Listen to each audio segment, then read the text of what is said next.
I'm here with Chad Davis, the safeties coach here at NEO. So how are the safeties looking so far this spring? I like where we're at right now.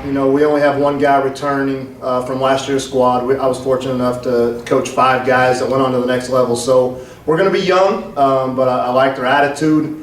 Their effort's been really good, and they're learning. So I'm pretty pleased with our progression so far.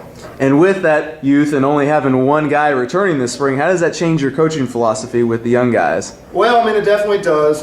You take for granted the reps that the guys have taken before with those sophomores last year. So, you kind of start from scratch a little bit, go back to some fundamentals of what we want to do defensively in the secondary, our expectations and things like that. So I think you slow it down a little bit, which is what the spring's for and makes it really good. So, but again, they're progressing really well, so I'm pleased.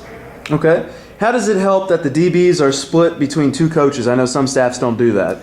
Yeah, it really helps us. There's a lot of the things that we do that we still work together, but the techniques differ from what we do, so it works out really well for the corners to go with Coach Gray to do their specific type technique, different type of man coverage and things like that. And then allows us as a safety unit to do our thing too. It's a little bit different technique as far as man coverage. The verbiage is a little different.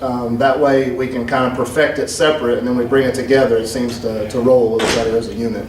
Okay. Now, Coach Gray, in his interview, said that the corners are going to dominate. Do you have the same confidence with the safeties? Well, I'll tell you what, again, we were fortunate to coach 5 really good players last year. 3 of those guys are in the Big 12, and the other 2 are playing Division I football. So, but no, we hold high expectations for our kids. So we expect to play dominant football. We expect to shut down guys to make life easier on the guys in the box. So, if Coach says that, then I got to go with it. The safeties are going to do the same thing. All righty, safeties coach, Chad Davis.